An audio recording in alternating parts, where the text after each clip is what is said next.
Hello, everyone. Thank you again for coming back for another episode of Within the Cauldron. And today we have my daughter Amy with me. Hello.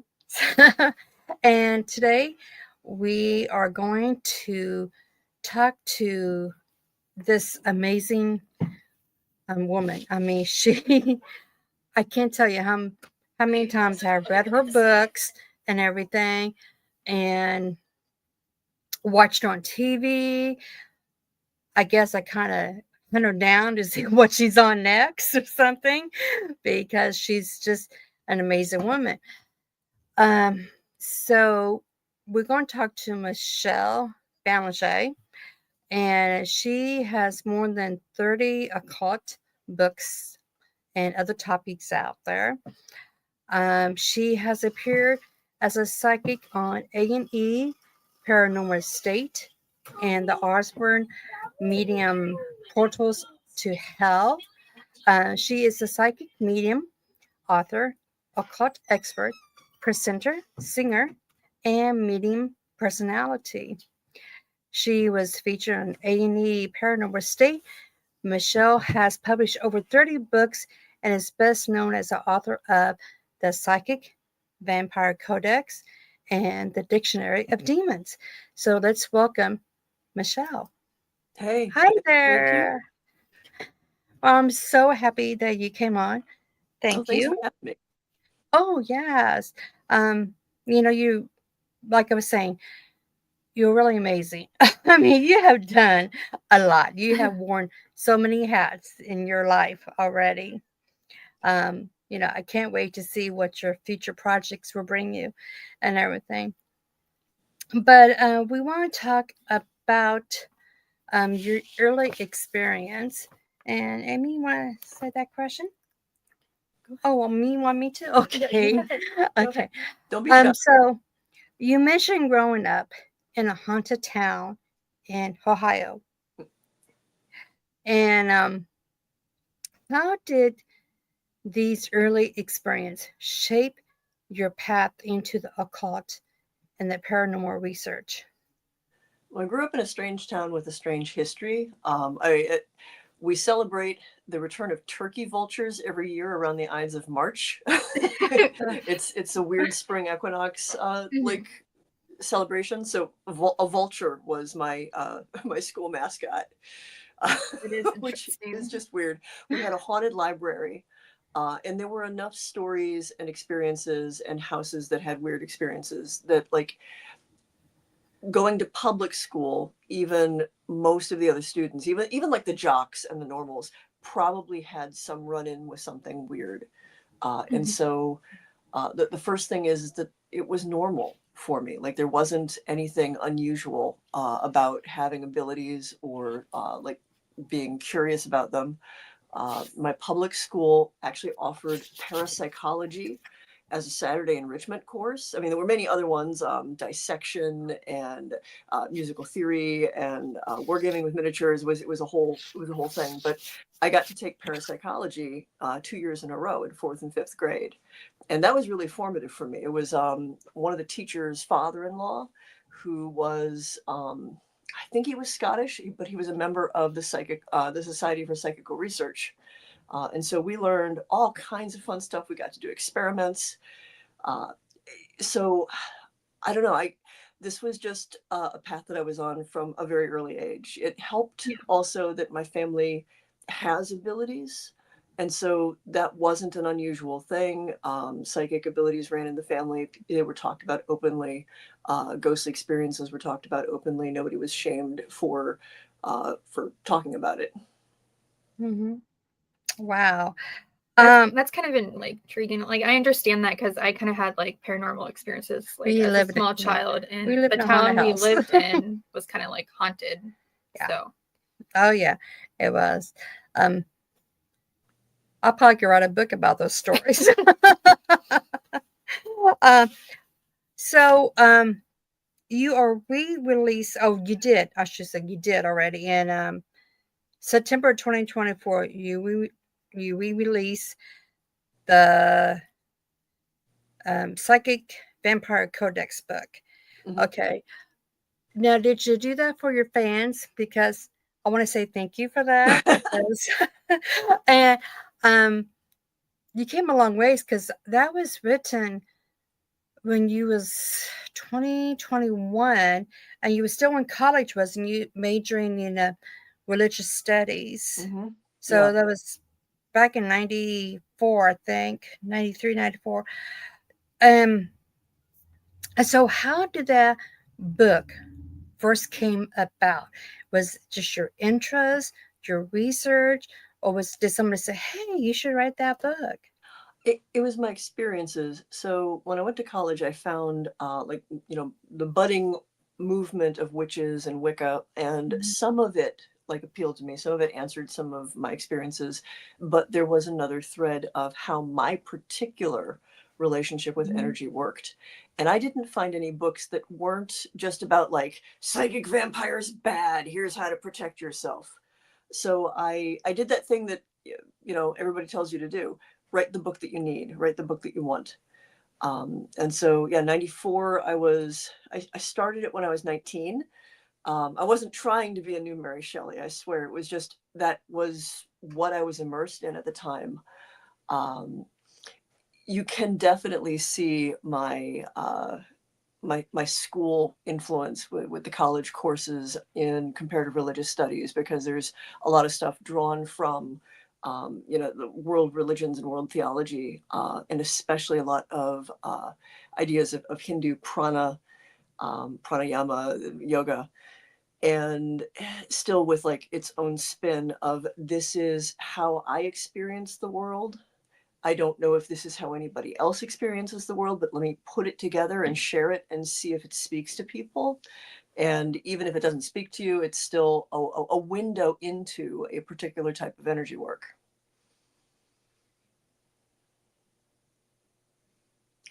You got muted. Muted. Sorry. No, it's okay. It happens. I'm not as good of a lip reader, so. It's like, no, you know how cats are. They get real close to your keyboard and you're like, oh my gosh, I got to do this before they start doing something. Mm-hmm. With three of them, it goes nuts sometimes. Yeah, multiple kids in the house. It happens. But you have a question, don't So you? after like extensive work in your nonfiction, what motivated your shift to urban fantasy with the Shadow Side series?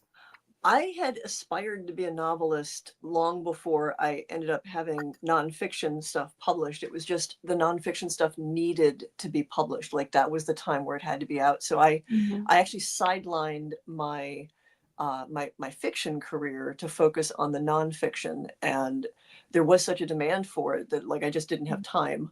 And I hit a point in my life where I had a window of opportunity to just tell stories.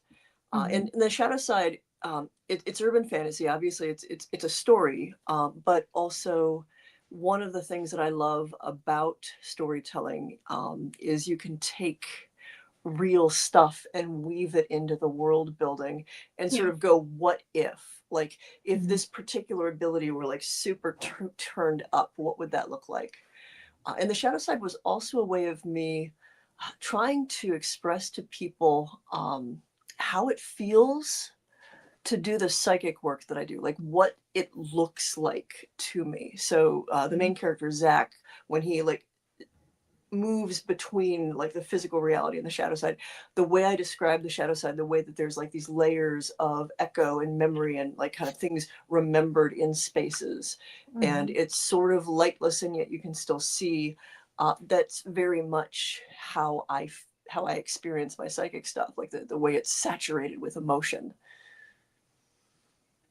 Cool. That's really interesting. Yeah. I kind of like that because your real life experiences and then intertwining it with. I know. Yeah. Well, the really neat thing is I got to meet a number of my idols, like the people that I grew up reading, who were fiction writers, and at the time I was like, I think this person like actually knows. But you always think maybe you're reading too much into it, maybe. But then I got to meet them and find that no, they were practitioners, like channelers and psychics and witches. One I can call out, Laurel K. Hamilton, who's very open about it. A few I can't.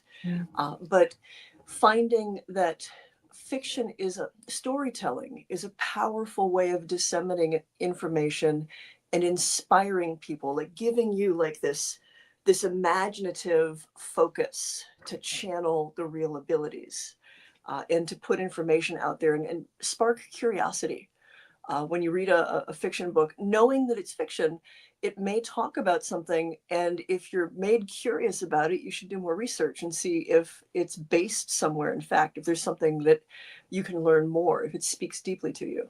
Mm-hmm. My cousin Nico and I call that rabbit holes that we go down. I love rabbit holes. And then it's hard to get us back out. Do you want to ask the next one? You go ahead. Just ask what we want. Okay. She wants me to ask questions then. Okay, so just give me a second here. Okay, so I want to know about your thoughts on the Ouija boards. Or like different like divination items. Like, I don't know if you use them for like, I know you've been on like paranormal investigations or anything. Do you ever like intertwine your craft with your investigations? Like, I know a lot of people use like high dollar like equipment and stuff. Like, I've always been exposed to the paranormal since I've been a young child, and I've just never used them. I just always used myself. Mm-hmm. I think that you're using a powerful tool. And my own imagination. So I don't know your views on that. No, it's the same for me. Like the tech works for some people, but it's not really the stuff that speaks to me. When I first got involved in paranormal investigation 30 plus years ago, like actually the first group I worked with was the Avalon Foundation out of here in Northeast Ohio, founded by a fellow named Nick Ryder. And that was 96, 97 maybe. And it was really not common for people to be witchcrafty and also a paranormal investigator. There was sort of a split between things. Yeah. And so I was unusual in the fact that I was bringing all of the tools of magic and witchcraft to paranormal investigation. And also the attitudes, because although paranormal investigators were aware of Ouija boards, most of their approach with it was sort of informed by the Warrens and, you know, the movie The Exorcist, where Ouija boards are portals to hell, and, you know, it's terrible things are going to happen. You're going to be possessed, and it's just another tool. And it's no different than a K2 meter or a pendulum, or honestly just sitting there and inviting the spirits to communicate with you. It's just the PR that it's had, like the stories that have been told about it. So when I do investigations, you know, I encourage people to find whatever tools work for them. But much like you, I am my best sensing device. It's all me. And in the same way that one should, you know, approach a Ouija board or a spirit box with a certain measure of this might work, and also we know that there are levels of fallibility. The same stuff for psychic abilities. Like a psychic perceptions of a location in a paranormal investigation are only as good as the psychic's objectivity. And that's actually what you have to learn and hone. A lot of people think that like the real work is honing the psychic ability, but the real work is learning how to judge what it is you're perceiving and then articulate it in a way where you're not over-interpreting or skewing it, or trying to see things that aren't there because you want them to be there. I completely understand that. I know someone who a little bit dramatic and thinks that she's seeing things or hearing things that's not there. And I'm like, I've been around spirits since I've been a little girl. And I'm like, you're fine. Trust me. When you have that negative energy in a room with you, it hits you like a brick wall. You know it's there. Sometimes it will try to hide it, but like, I think that's something that I've had to struggle with, is what to open myself to and what not to. Yes. I know for Center Paranormal teams, they sometimes they create their own thought form, you know, and they assume, oh my gosh, something's here. Yeah. Or, you know, well, also, a lot of assumptions too. I feel like that happens with a lot of like children and teenagers with abilities. Sometimes they Mhm. create thought forms without Yes. realizing.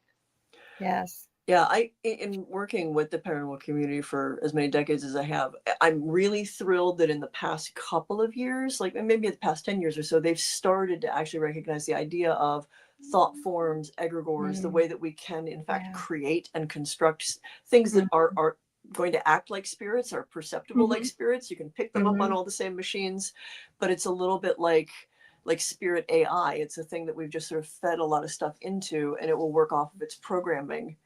Yes. Every once in a while, they sort of take on a life of their own. I've run into some things that I think started off as thought forms, as constructs, and are now just genuinely like off there in the world doing their own thing. Those are fascinating. Like that really, that it is. really I raises couldn't. cool questions about like, what is the nature of being and sentience? Like where does it start? What sparks that? Mhm. Yeah. I know you was talking about years ago your first paranormal team. So, do you remember that experience you had the very first time? Can you tell us about it? Yeah, Nick had reached out to me. There used to be an Art Bell discussion group that would meet at like the local Denny's, and a couple of other places. And they would get together and do like they'd have a guest speaker, and Nick and I crossed paths through that. They had me as a speaker, he was a speaker, yada yada yada. So he invited me to go to. There's a location in Cleveland called Gray's Armory, and it's fairly haunted. It's an old like militia. A Cleveland militia was there, like one of the sort of things. And there's a lot of history to it. And what he wanted to do was basically have he was an engineer. So he had his tech, and I had my psychic stuff. And this was sort of the first time that we did let's see if the psychic perceptions line up with what the tech is picking up, or can the tech pick up what the psychic is picking up. So like he didn't tell me what was going on with the place. I tried to not research anything about it, and if I was perceiving something, he would start to like move his various gadgets in it, and we compared, and it was I pretty love cool. that is really cool. Yeah, Because it kind of gives you like, I know as someone, I don't like identify as like anything with like things I've seen and stuff, like if I'm psychic or medium or anything like that. I just know I've had experiences, and that's just where I go with it. But like it's always nice when you have an experience and then someone else can say, yes, this is what's happening, especially because like sometimes you feel so alone in that experience. So I think that's amazing. I think you can probably still dig up a very old article from when I spoke at Slippery Rock University where I said, I don't like being called a psychic. Like this is before Paranormal State, where they're just like, you're a psychic medium. And I'm like, if that's the word that you're going to have to use, fine, whatever. Like there was a time with Paranormal State where they're like, well, what do we call you? And I'm like, mystic, shaman. They're like, pick something. And so they picked for me. But the reason I didn't like that, same thing for you. I think everybody has these abilities. Like everybody has levels of sensitivity. It's just a matter of how a person, it's what relationship you have with it. That's your relationship of belief, your relationship of trust, what you grew up with in terms of what you're willing to accept, and how comfortable you are exploring them.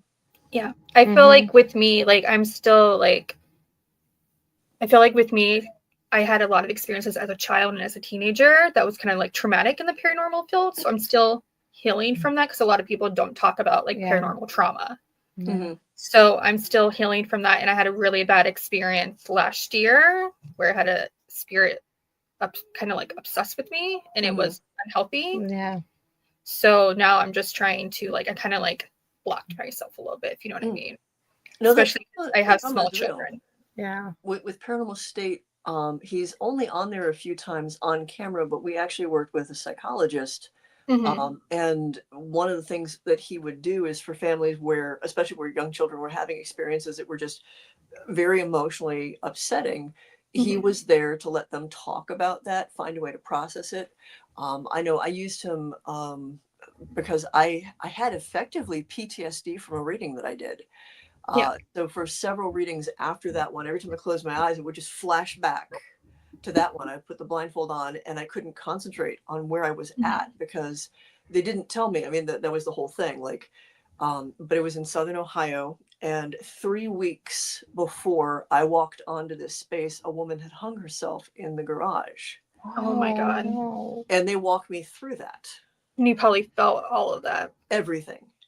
Everything. And what led her to that was, I mean, it was terrible. And the Mhm. harder thing is doing a reading for a lot of hauntings are tied with tragedy and violence and bad things. But when there's decades between you, 100 years between you, it's easier to keep a separation in your Yeah. head when you're perceiving it. This was someone who lived in my same state. She was close to my same age. Like all of her feelings, like all of her cultural touchstones, everything was really similar and resonant. So it was very hard to separate her echoes of emotion from myself. Mhm. Yeah.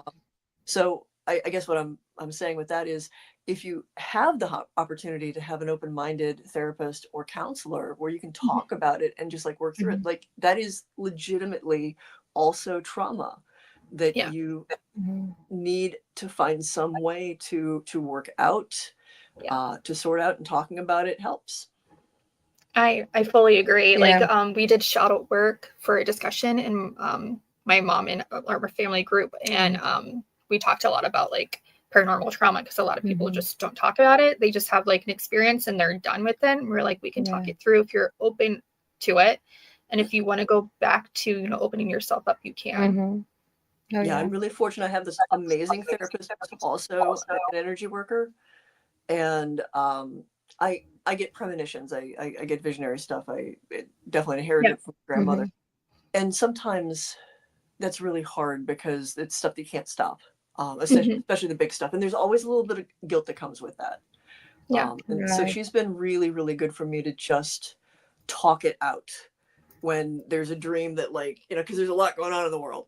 Mhm. And just being like, but I can't stop it. Like, and realizing that Yeah. sometimes you're not supposed to. It's not like the universe is like tapping you to be the chosen one to like go off and do it. Like you just happen to be Mhm. sensitive enough Mhm. to pick up that there Yeah. are things happening. You can relate to that, because she had Yes. a dream when she was pregnant with me, and that Very vivid. one of her close friends passed away like the next day, and she knew every detail of it, and she called the mother and be like, hey, is this person okay? And she's like, how do you know everything? Mm-hmm. And the mother ended up blaming her because she couldn't stop it. Mm-hmm. But she's like, I Yeah. was sleeping, so there's nothing I could have done. Yeah. Yeah, That's happened a few Mhm. times. When I was pregnant with Amy, almost puppy like every other week. It was something Mhm. that I will call somebody and says, "Hey, stay away from this," and everything. It was all we can.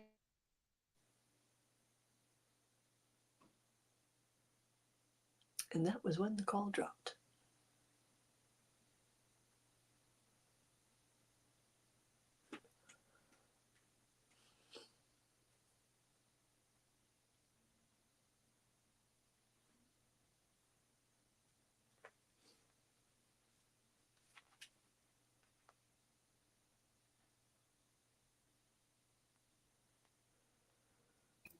There you go. There we go. Right Think back. we're back. Okay, we're back. Yeah. So there for a while, everybody was kind of like afraid of me. If I call them up, they're like, "Don't call me. You're going to give me bad news or something." But yeah, it it kind of took a toll on me, just like when I did a reading, and for a person who just thought it was fun and games. And I told them, oh, it's not really fun and games. And it came true. And then she blamed me Mm. of not telling her. And I was like, I did tell you. You just didn't listen. So yeah, it kind of, I mean, it plays a mind game on you, because it's where you don't want to talk to nobody. Mm-hmm. You don't want to tell nobody anything because you're too afraid. Um, Yeah, one of the I'm things. past that now. Yeah, one of the things that stuck with me. My grandmother, my maternal grandmother raised me. She would have been 101 this past Mother's Day. Oh, That's a long way. We had yeah. a complicated relationship, but she taught me a lot about my Mhm. psychic abilities. Mhm. She had premonitions her entire life, and had a very, very fraught relationship with it. The Mm-hmm. experience that she had when she was young was she had a very vivid dream about the death of a family friend, and it was accurate, and it was right around the same time that it happened. And without having any kind of support or like knowledge about how these abilities work, she spent a good portion of her childhood thinking that somehow she had caused it. Not that she was Mhm. sensitive to this thing happening, but somehow by having the dream, having the thought that she was responsible. Yeah. Yeah. And like learning to thread that needle of the sense of what is your responsibility, what is your relationship to these events? Are you merely a witness? Are you somehow being tapped to try to interfere? For Mhm. me, I think it's just you're like a radio tower. Yeah. There are That's why I call her a channel. lighthouse. Yeah. Yeah, you're picking up a channel. Mhm. And there's nothing more or less than the fact that you just happen to hear that something's going to happen. Mhm. Yeah. And it could just be his spirit saying, "Hey." Yeah. That's what Yeah. I've talked to her about too, because Yeah. I have children who have abilities, and I had to talk to my child who has a lot of dreams that come true. And like he announced my whole pregnancy with my last child before I even knew I was pregnant. I'm like, we need to have a discussion about dreams before you announce them to the world. Yeah. Especially to your teacher. Yeah, no, it's like learning those boundaries is important. Yeah. Like, yeah, that was actually the hardest thing for me to learn growing up as a kid, because it was all so normal that I just like, go blabbing about everything, because that's just what you do. But yeah, it's psychic kids are an interesting quandary, because you have to find some way to never make them feel ashamed of their abilities, like let them like trust the experience, but also let them know that it's not necessarily something to share with everybody all the time. Yeah. Right. I'm also teaching them like how to protect themselves, because they are vulnerable, because they are small children, and Very. not every spirit has the best intention for you. Yeah, and then you can't just like run up to somebody and be like, "Hey, I see an angel behind you." Like, Yeah. everybody wants to know. Or my 2-year-old likes to call spirits monsters. I'm like, not every spirit's a monster. Yeah. I know I saw YouTube last, I don't know, 8 months maybe ago. He was talking about demons versus negative entities. Okay, so what is the difference for our audience in case they kind of like, what's she talking about? I've got a very strict like checklist for, do I call it demonic? Now, the first thing is I don't think demons, or the idea of demons, predate Christianity and even Judaism. So I don't think that when you say the word demon, when I say the word demon, I'm not talking about Lucifer, wars in heaven, fallen angels, anything like that. I'm talking about a class of spirits that are very intelligent. They are non-human. They have never been human. It's my personal belief that they have a difficult time incarnating, which is why they are more likely to attach themselves to a person in order to try to experience this world. Yeah. And there's two different types, or two different ways that they can go. They don't really fit here. They don't fit here well. They don't follow the same rules. So they're either so alien that what their motivations are and how they interact are just uncanny, just wrong. And they don't understand the kind of damage that they're doing. And there are some that are just straight up malevolent, like they really enjoy and feed off of the terror and the fear and the negative emotions of people. So like that checklist is non-human, hyper intelligent, and malevolent, or at least like alien and uncanny in a way that does not mesh with our idea of what is good and positive. They have a tendency to gravitate toward people. They're fascinated with people. They experience the world through us to some extent, which means that they will, there's obsession and possession, where they'll like kind of overshadow a person, like kind of attach to them and try to. Do they like kind of like toy with you? They can. I've seen some that like the whole goal is like they really just want to have a body. and they can't get it through the old-fashioned means, and so they find a way to pop around in a person. Yeah. Now, Mhm. that said, there are classes of spirits that are still called demons, like in the Goetia, the 72 Goetic demons aren't Mhm. exactly demons.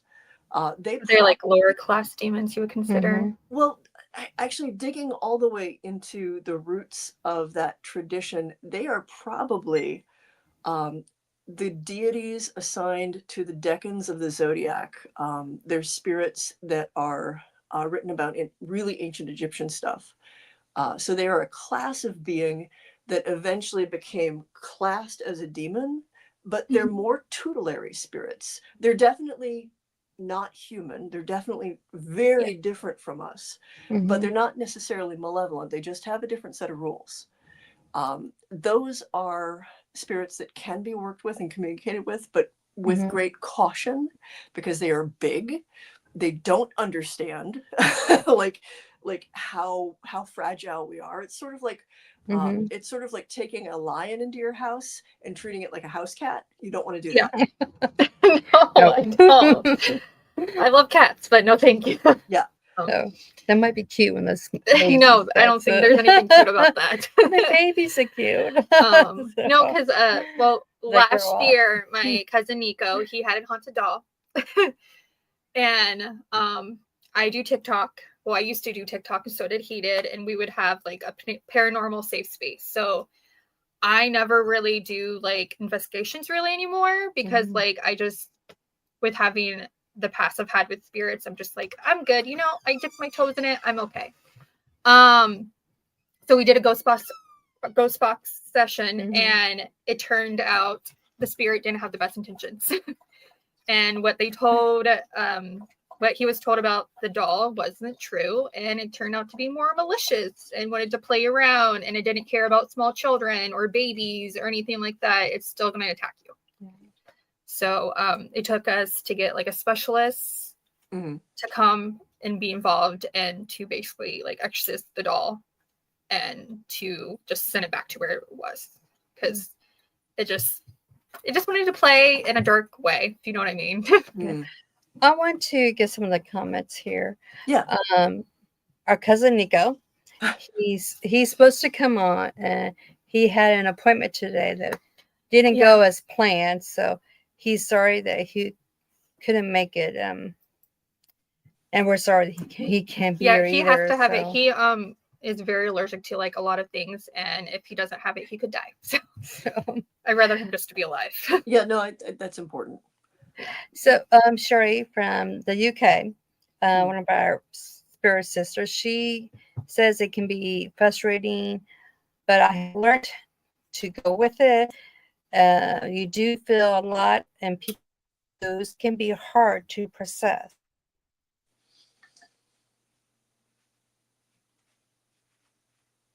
Nope. And we froze again.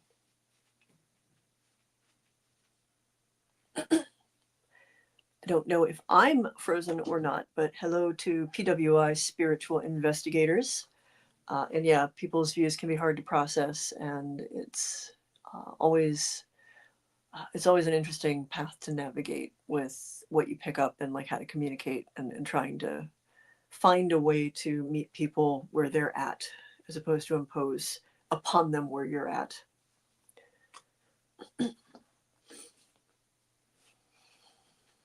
Yes, come back. Yep, we're back. Boy, Sorry, just... I live in the middle of nowhere. No, it's okay. I'm surrounded by cornfields. Yeah.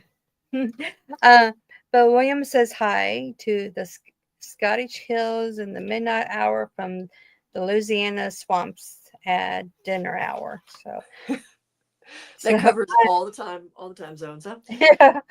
So I'm really glad that everybody has joined us and everything. With she keeps moving my notes around here. With the Psychic Energy Codex, can you elaborate on the core teachings of that book and how it relates to today? I wanted to come up with a sort of my quantum field theory of how magic and psychic abilities and everything works. And for me, it comes down to energy, whatever you want to call that, like whether it's psi or prana or chi, it's this non-physical force that's tied to breath and life. And it's what we're picking up on that leaves impressions and emotional information in places. It's what spirits are made up of, and it's what moves through us. It's what we move in order to do healing work. It's what we take if we're taking energy from people with a psychic attack or something otherwise. And so the Psychic Energy Codex was kind of the prequel to the Vampire Codex. I'd gotten a lot of energy workers who read the Psychic Vampire Codex, and they were like, we love the energy work in here, but we're not vampires. And that part doesn't appeal to us. Could you write a book that just goes into how you perceive energy working? And so one of the goals with writing that book was to also create a book on energy work that you could just hand to your relative who might not be into it. Like, you know, you're an energy worker, but you got a mom who's at least a little open-minded, isn't going to burn you at the stake, but doesn't understand what you're talking about. And you can just be like, here, mom, read this book. Yeah. And it walks you through the concept of just how this is something that we all do. Like, everybody has walked into a room where people were arguing, and the people aren't in there arguing anymore, but you can feel something. Like there's information on the air, there's emotions on the like air, and there. Yeah, and that energy, that word that we're using for energy is what is carrying that data, is carrying that information. It's something that we have a lot more power to perceive, influence, generate, and move than we give ourselves credit for. Yeah, I think it's an amazing book. Another book that I really like is The Dictionary of Demons. That one I have a lot of fun with. Oh, did you? Well, do tell, because I like it. I share it with my coven brothers and sisters, and well, we also talked about it. We also talked about it. Well, we talked about in a Discord discussion that we have with within the Cauldron too, as well, because when you mention something about demons or demonology, everybody kind of like tense up. Oh yeah. It's like to get really afraid of it or something. So what was your approach when you did the Dictionary of Demons?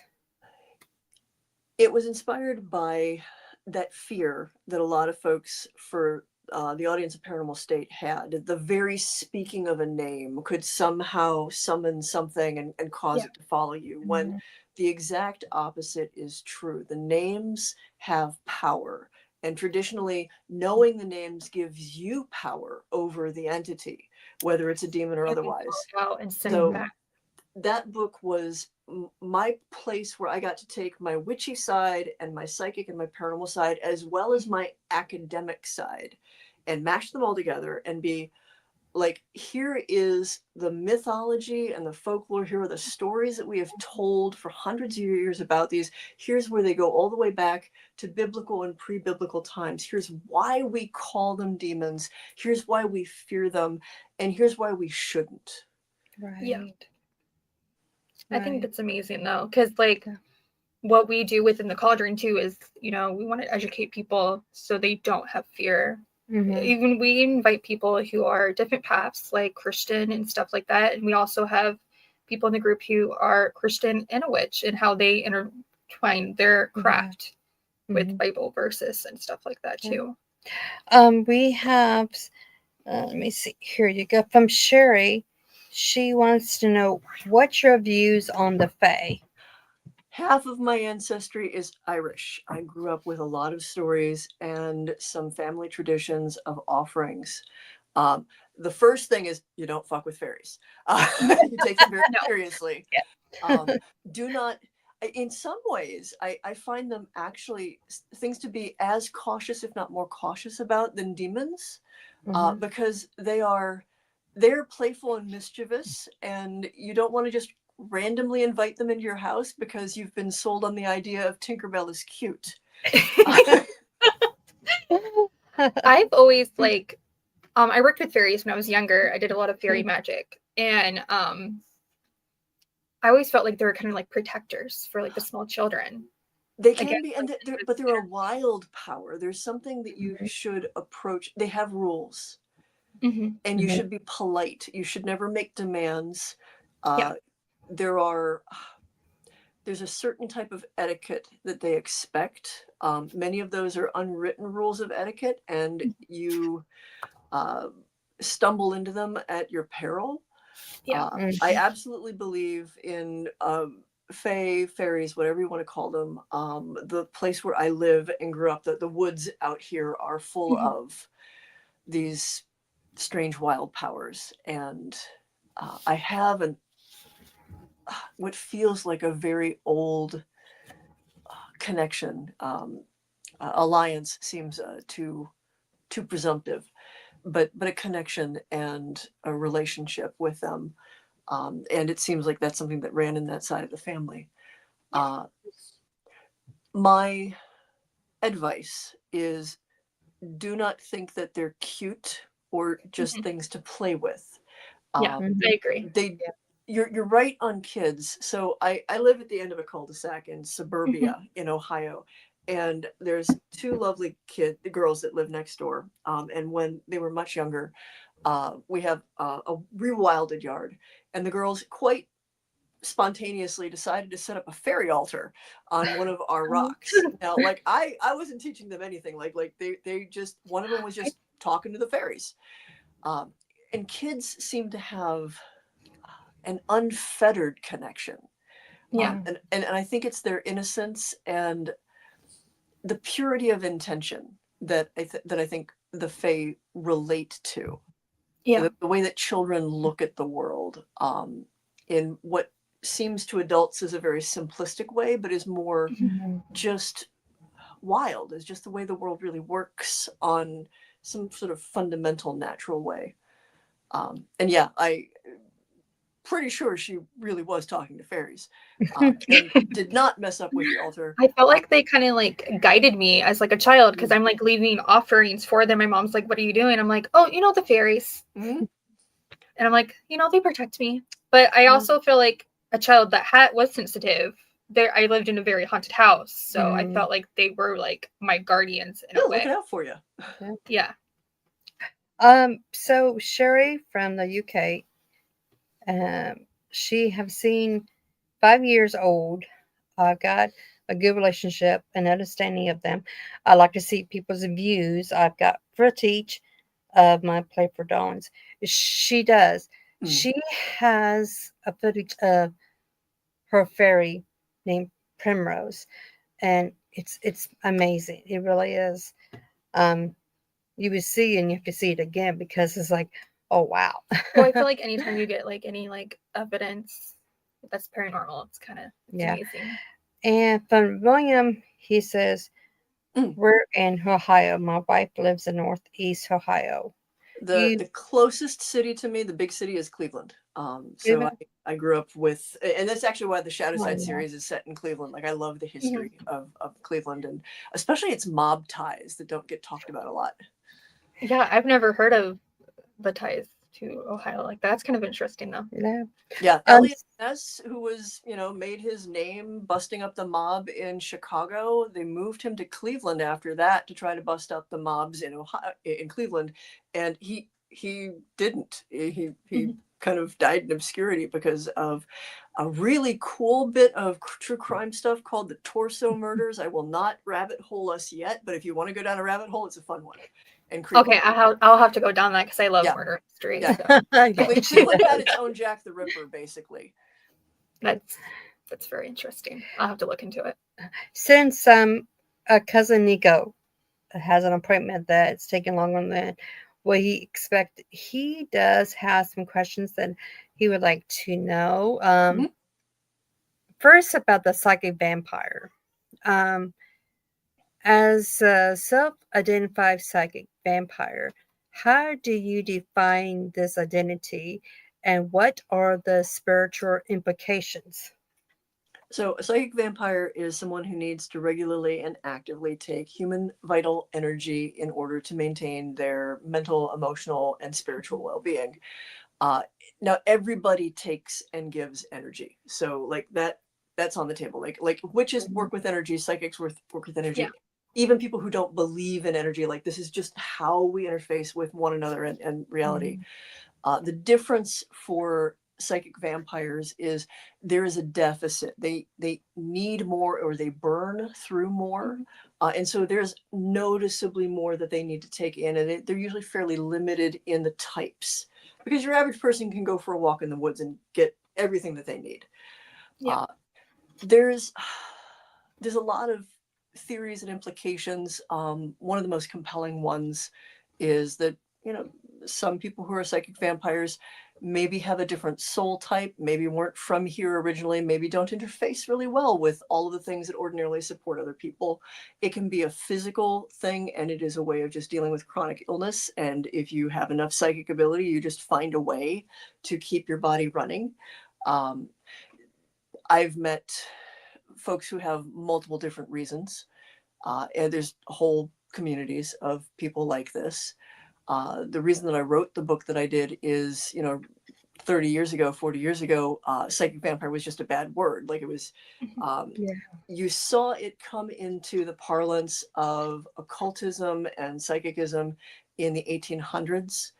So in the flying rolls of the Hermetic Order of the Golden Dawn, they have a couple of instructional texts about recognizing people who are psychic vampires and how to protect yourself from them. And somebody who's not aware of what they are, or is aware and is not ethical, is a problem. Like that, this is somebody who has an innate ability to perceive energy and work with it. They can pick up your energy, they can take your energy, they can use their energy to have influence over you. One of my favorite little bits of actual vampire trivia is Bram Stoker, who wrote Dracula, was connected with the Hermetic Order of the Golden Dawn. He was well aware of their teachings about psychic vampires, and the person he based Dracula off of, that he wanted to play Dracula as a stage play, was the actor he managed, Sir Henry Irving. And Irving checked every box for what they saw as a psychic vampire back then. It's why Dracula has this mesmeric personality, sort of like dominating personality, this charisma that you can't quite like capture. Personality, So he's my favorite thing, a fiction writer taking elements of real experiences that he doesn't have better context for and working through it in his fiction. That's really fascinating. I'll have to tell my dad. He's a huge Dracula fan, so I was like watching Dark Shadows too when I was younger. Vampires. We love the Ben Cross remake in the 90s, or the old school one. It was the old school one, like black and white. Yeah, no, I remember watching it as like a small child. Yeah. And you are right about the reputation of like psychic vampires. I remember being a young child and going to pagan events and people whispering, going, "Watch out for the psychic vampire." Oh yeah, but it was always so scared about dude, in the 90s, because I've always been open about it, but there were covens that were like, I had one friend in Milwaukee who, when they found out that he was friends with me, his coven banned him because they were convinced that I was going to suck all of their power through him just when he was in his circle. And I'm like, first of all, I don't care. One of my I've got my own life to live over here. I'm not. One of my favorite witches is a psychic vampire. So I always tell people to, they don't like him too bad. Well, the other thing is like where we kind of think that if you're one thing, you can't be anything else. I practice witchcraft. I am a psychic. Psychic vampirism is a thing that I have, that I am. Psychic vampire, or a vampire, can be a magical identity in the same way that a witch is a magical identity.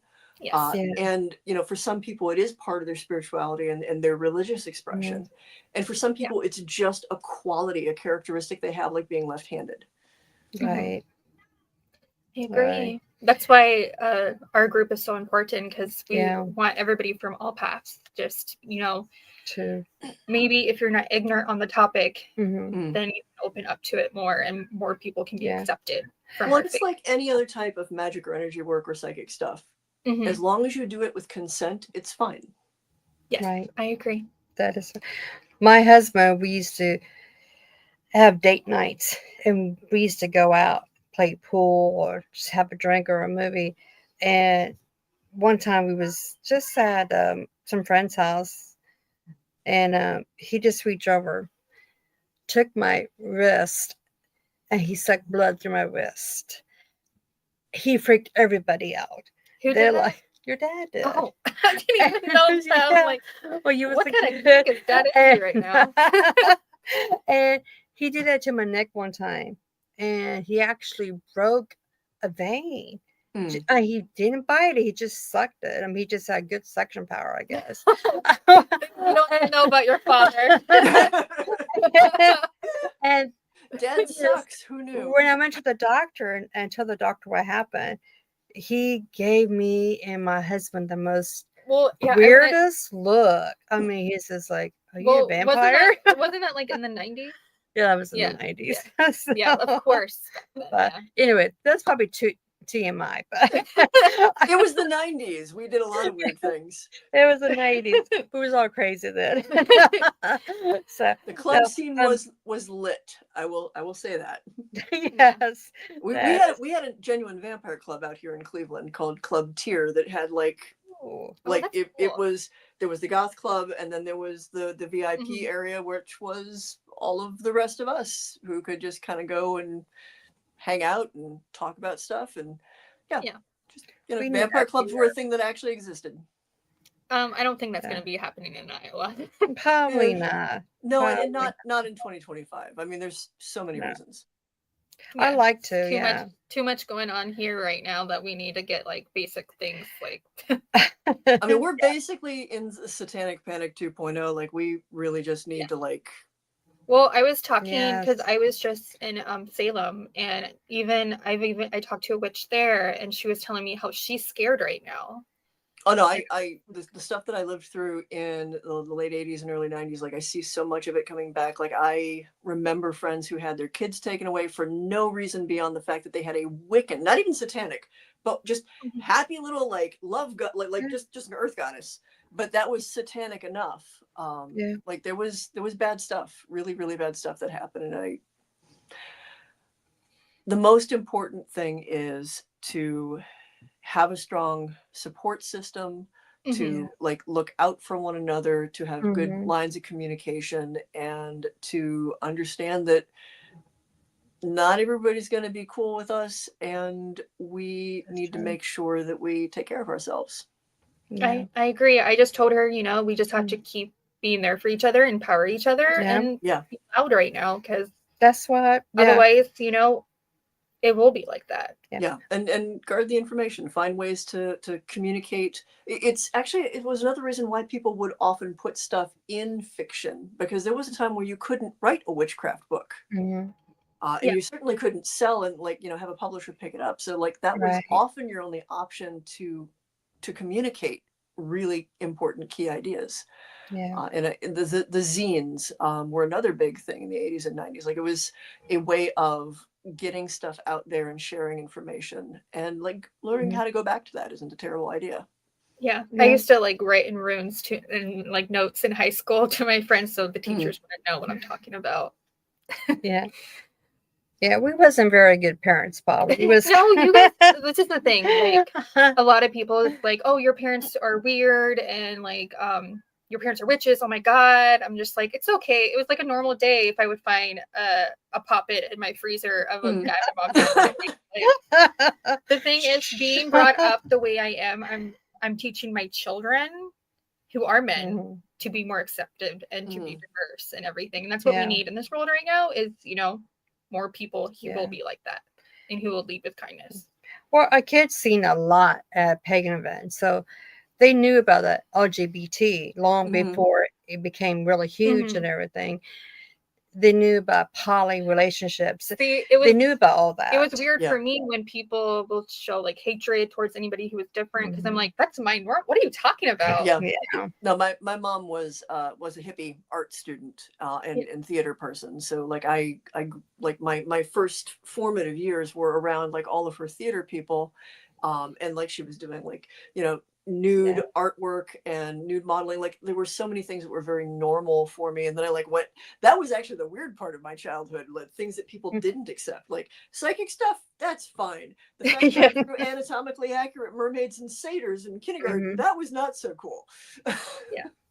Because people were scared of like spirits and stuff growing up. I'm like, I have one that sleeps next to me each night. Wasn't healthy, but it happened. Speaking of paranormal experience, what was one of the ones that probably scared you the most? The most terrifying. I mean, the most scarring was the psychic reading where I didn't realize that I was standing where someone had killed themselves, and like reading what had happened, what led up to that.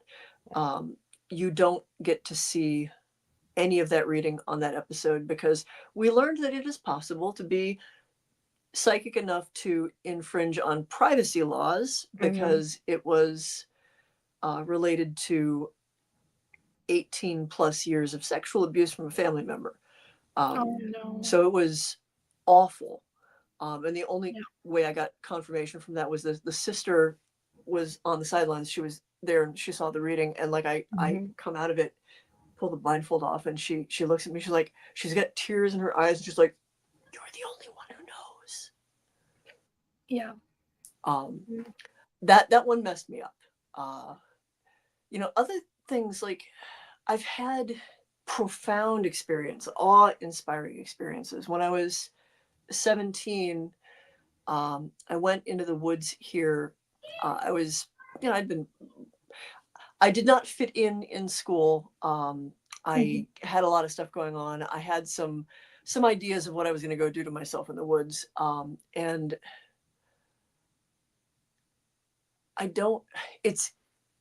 it was one of those profound religious experiences where like the spirit of the land just sort of like was like, hey, come on, wise up. I had this communication that does not translate easily into words. I still have a relationship with that land spirit. It's one of the reasons I still live out here. And I wouldn't say it was scary, but it was something that steered the course of my life. Just a profound, like earth-shattering, world-shattering experience. It made me believe in just big things, much bigger than us.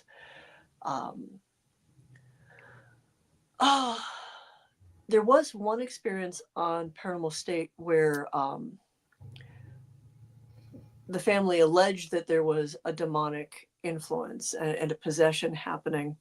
And again, I usually am brought in without knowing what's going on anywhere. And this one, I don't have an explanation for it. There was a person I met, and he looked to me a very specific way, physically. Like from my perspective, I'm meeting this guy who is associated with the house, and we're doing an investigation one night with him. And the next night, to my perception, there is a completely different, physically different person. And I'm referring to the guy I'd been talking to the day before, and everybody is now confused. And it comes out that this is the same person, and to my perception, they looked like two completely different human beings. Not a psychic impression, not a spiritual impression. Physically did not look like the same person. And the thing was he was the one who was accusing his wife of being possessed. And I'm like, oh no, she's being gaslit. That, if there is anything going on here, it's attached to that man. I don't know what it is. It's very big, and I'd really prefer not to mess with it because I feel like dark spirits do that, though. Yeah, I can't explain something. The physical change, like that, I had. I don't know. I still don't have a good way of explaining how or why. I kind of noped out of that one. That was another one where the family was like, we do not like what you're saying, so we're just going to shoo you out. You'll get that. Too real, go away. Because that's what the dark spirit that my cousin and I dealt with last year was trying to convince me that the spirits that was around me was evil, and I'm like, wait a second, no, they're not. Go with your gut. yeah, I'm like, no, I think you are completely wrong, and my intuition was right. Yeah. Well, and also go with like what something does as opposed to what it says. You know, if Yeah. the end result is, if it's always helped you, if it's never done harm to you, don't worry Yeah. about it. Well, I Right. just let my, you know, Right. just that spirits are in my house. I just let them be. I'm like, as long as you're not harming me or my kids, we're good. Yep. You're welcome to stay. Yeah. Yeah. Well, I also, I don't know if you feel like this, Michelle, because you've had experience since you've been a small child, right? Sometimes like if there's no spirits around me, I feel like it feels weird. No, So I used to agree. it. And I've got an open door policy in this house too. Actually, the spirits themselves have a harder boundary about what is allowed in and out of the house than I Yeah. do. Where I'm just like, yeah, you know, whatever. Grand Central Station, it's fine. Yeah. Yeah. Yeah. I don't care as long as you're not evil and you're not gonna harm my kids. Yeah, the rules here are just don't mess with the cats and Yeah. don't poke me while I'm sleeping. I think like that's a important one. what I Yeah, hate is sleeping is when very serious business. Leave me alone while I'm sleeping. Yes. what I don't like is when you first wake up and your eyes aren't open, but you see that spirit like Mhm. staring right down on you when you're Mm. asleep. And it kind of feels like a suffocating. You know what you know what I'm talking about? Yeah. Mm. I'm like, no, no, thank you. What are some of your future adventures or projects? I should say projects you have coming up. Any new books? Any new television shows? Or Well, I've been working doing remote viewings with Katrina Weidman and Heather Taddy from Paranormal State, and that's all on a YouTube channel. And the show is called Travel the Dead. The most recent one, we got to do an investigation of Bobby Mackey's before the place got torn down. So we were like one of like maybe 3 groups that got in there, like right under the wire. So I've been working with them. I've got a book of past life journaling prompts coming out through Crossed Crow Books in the fall, and it's just called Past Life Prompts. And it is for self-directed past life work. I'm a big believer that past life stuff is very very important. It helps with understanding. Like, it's better to know where you're going if you know where you've been. And also, I'm a big believer that you are the one who should take that journey and do that exploration rather than have somebody dictate the stuff to you. So this is a workbook for that. And then my other fun stuff is I have a page for Dark Heart games. I write tabletop games and role-playing games and journaling games that are an intersection between role-playing and gaming and ritual and magic, and sort of explore the space in between those. That's awesome. And a lot of which are like solo journaling things that are basically like guided meditations. And that is on Itch.io. So if you look up Dark Heart, one word games, you can probably, you know, find all my little things. And that's just sort of like where I go to play. And again, explore that space in between myth making and storytelling and magic and creating things and shaping them into being. I love that. Do you feel like, because you were talking about past lives, do you feel like a lot of people we have in our previous past lives that we meet again this life? I do believe in soul groups. They can be good and they can be bad. Sometimes you're bound by psychic bungee cords because there's stuff you haven't sorted through yet. Yeah. I know a lot of people are like, oh, my soulmate, we're tied together. I'm like, but why are you tied together? Maybe there's just Is it a stuff you toxic have to work through. relationship? It may not be a really good idea to fall in bed with this person until you figure out why you keep bumping into one another. Yeah. I agree. Yeah. Because someone you could think is a soulmate, and it's really just like a toxic lover from a past life that you just keep revisiting. Yeah. Yeah. And you can't get rid of them. Well, you can try. Well, you can try. You can try. You can try to cut that cord. Yeah. Yeah. My husband and I met when I was in a car accident when I was 14, almost 15. And we've been together ever since. We always tell everybody that we are soul contract by the gods. So it's one of the like cheesy love stories ever. But sometimes that's absolutely true, though. And you know, I do feel, at least my experience has been, my path winds back to people that I have known before in Mhm. situations in order to revisit them or reframe Yeah. them, Yeah. find maybe a different way of doing it this time around, or to Mhm. remind myself of a lesson and move Mhm. into basically move it forward. Yeah. Yeah. I Yeah. agree. Yeah, We talk about past lives a lot, so oh yeah, we Yeah, talk that about a lot of stuff. I was a very weird kid, and fortunately again that hippie mom was very open-minded to the fact that I talked about previous lives from the time I could talk. yeah. Uh, and Or like going yeah, into just a location, you're like, I've been here Yeah. before. Like, I know this. yeah. I know where to go, exactly where to go. I Yeah, know I that. was her favorite party favor because before this life I was in I died in Vietnam. And she had Yeah. Mhm. friends in Vietnam, and I had very vivid memories of that. And so, like, I would just start yammering on about it among her friends at Kent State. Uh, Mhm. and yeah, I still remember those things, and other much older stuff too. But Yeah. I was That's pretty I believe I nice. was like a Native American in a past life because Yeah. I went to a powwow when I was a young child because my parents kind of took me everywhere. And I knew the chants right away and I just felt them in a different way than everybody in my family did. And Mhm. it's just like that older lady like knew me and I just like kind of like melted into her energy in a way, you know what I Mhm. mean? Yeah. It felt like home in a way. yeah, yeah, no, when you feel that, like it's Yeah. unmistakable. It's Mhm. Yeah. unmistakable. Well, it's been amazing talking to you. I mean, we can probably chat more and more, but Yeah. I know we each have a life, so. Well, I want to So, also thank you because I've been watching mhm. your show since I've been a small child.